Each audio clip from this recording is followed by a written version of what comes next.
Assalamualaikum teman-teman semua. Apa kabarnya? Semoga selalu dalam lindungan Allah ya. Terima kasih udah mampir ke channelku. Buat yang baru nonton, welcome.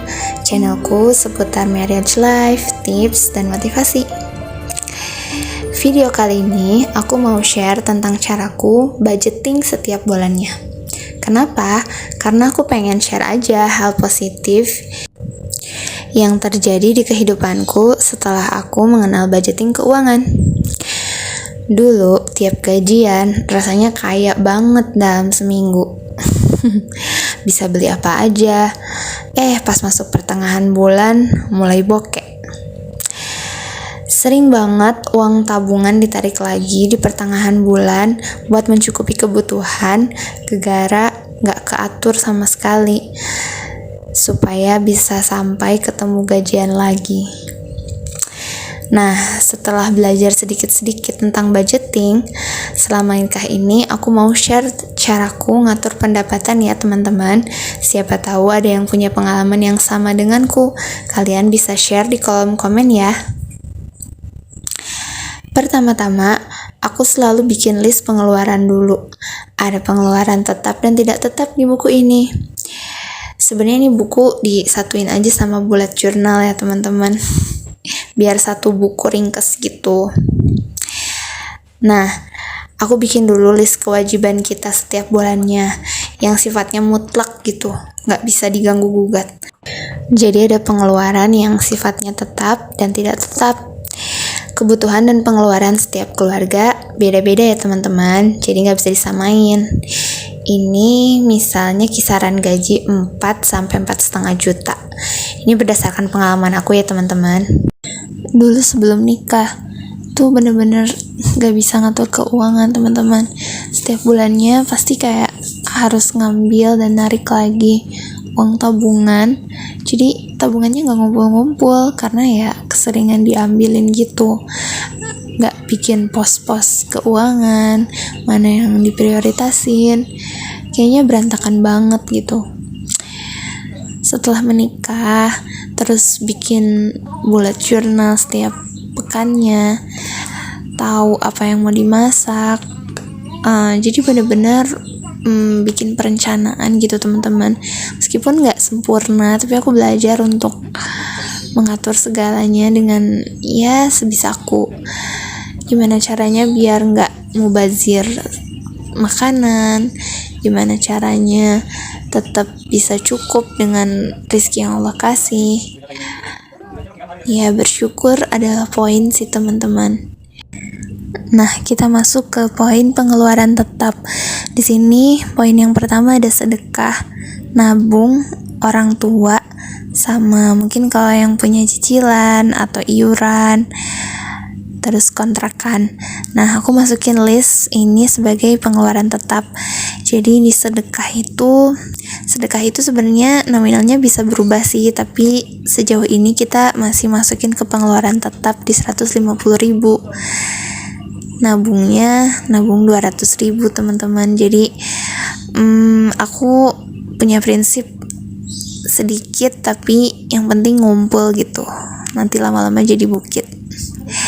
Terus orang tua 600.000, karena kita ada 2 orang tua kan, orang tua suami dan orang tua istri. Terus mungkin di yang punya cicilan, yang punya iuran atau lain-lain, itu di 400.000. Nah, ada kontrakan juga karena qadarullah kami masih ngontrak, jadi kontrakan di 500.000. Lanjut kita masuk ke pengeluaran tidak tetap. Ini bisa juga disebut expenses ya teman-teman. Nominalnya bisa berubah-ubah. Jadi tiap pekan atau tiap bulannya tuh gak sama. Yang pertama ada belanja bulanan. Aku budgetin 500.000. Belanja mingguan 700.000. Listrik dan pulsa 400.000. Air dan gas 50.000. Oh ya, buat gas tuh sebenarnya karena bukan tipe yang masaknya susah-susah gitu ya teman-teman, jadi cukup kayaknya sekali atau 2 kali ganti gas. Terus bensin dan servis motor budgetin 500.000, dana darurat 500.000. Dana darurat tuh penting banget sih teman-teman. Jadi kalau misalnya kayak ada undangan, ada yang sakit misalkan teman-teman, kayak aku kemarin waktu sakit tuh dengan adanya dana darurat tuh alhamdulillah kebantu teman-teman.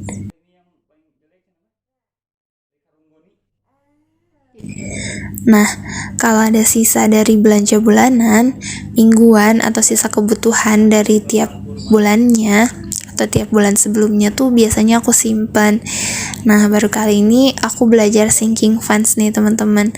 Aku pun dapat belajar itu dari para YouTuber, para content creator yang udah senior dalam sinking funds. Jadi aku mau share juga nanti, siapa tahu teman-teman jadi ke-trigger gitu. Nah, setelah bikin list pengeluaran atau monthly budget overview, kita bisa tahu sisanya berapa, dan dari sisa itulah aku bisa buat sinking fund teman-teman. Nabung yang menyenangkan. Setelah belajar budgeting dari pengalamanku dan teman-teman konten kreator di YouTube, aku jadi makin semangat buat nabung, buat ngewujudin mimpi-mimpi. Karena kan setelah menikah tuh kita punya mimpi bersama gitu. Ya mungkin pengen bisa punya rumah, pengen bisa berkurban, pengen umroh.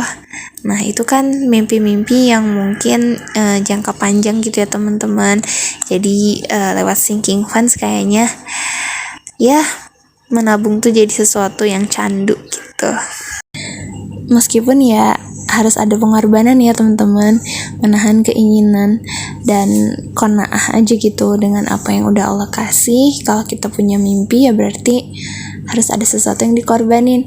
Insya Allah ya nggak sampai pelit-pelit banget sih sama kehidupan, tapi ya secukupnya aja gitu teman-teman. Kalau ada rezeki lebih, kita tetap simpen di ATM. Takutnya tiba-tiba butuh buat transfer. Nah, di sini aku bikin budget tracker juga ya teman-teman. Kenapa? Ya biar kita tahu uangnya tuh lari kemana sih. Biasanya aku tulisin tuh di uang yang aku budgetin buat pengeluaran tidak tetap. Jadi aku tahu larinya kemana. Nah, jadi cuma bikin tabel aja sih teman-teman. Tabel terus tanggal berapa, terus tinggal diisi deh, dikeluarin buat apa aja gitu, biar kita tahu. Jadi nanti di bulan depannya tuh mungkin kisarannya segini. Apalagi di bulan Ramadan ini pasti pengeluarannya lebih besar. Cuman ya semoga tetap berkah ya teman-teman. Jangan lupa berperbanyak sedekah juga, karena sedekah di bulan Ramadan itu pahalanya Masya Allah. Jadi semangat banget. Semoga rizkinya mengalir dengan deras. Nah, ini aku liatin amplop aku. Sebenarnya ini amplopnya udah buluk ya teman-teman. Ini juga dompet disiplinnya, ini yang udah lama banget. Aku masih pakai ini karena ya masih sangat berguna buat aku. Jadi aku masukin setiap uangnya tuh yang udah dibudgetin ke dalam dompet ini. Jadi di dompet ini tuh udah ada nama-namanya gitu, tinggal dimasukin. Meskipun kekurangannya tuh nggak ada zipnya ya, jadi kadang-kadang harus hati-hati gitu. Makanya aku tetap simpan amplop. Nah itu ada amplop tulisan tabungan tuh sebetulnya tabungan dari sinking funds itu tadi teman-teman. Jadi kalau tabungan tuh biasanya kita simpan di ATM. The last thing, jangan lupa bersyukur ya teman-teman, berapapun gaji yang Allah titipin sama kita. Karena rizki gak selalu tentang gaji. Rizki itu bisa berupa kesehatan, kemudahan, dan kelancaran dalam menjalankan ibadah. Jadi semangat buat budgeting ya teman-teman. Semoga bisa bermanfaat video ini buat teman-teman semua. Assalamualaikum warahmatullahi wabarakatuh.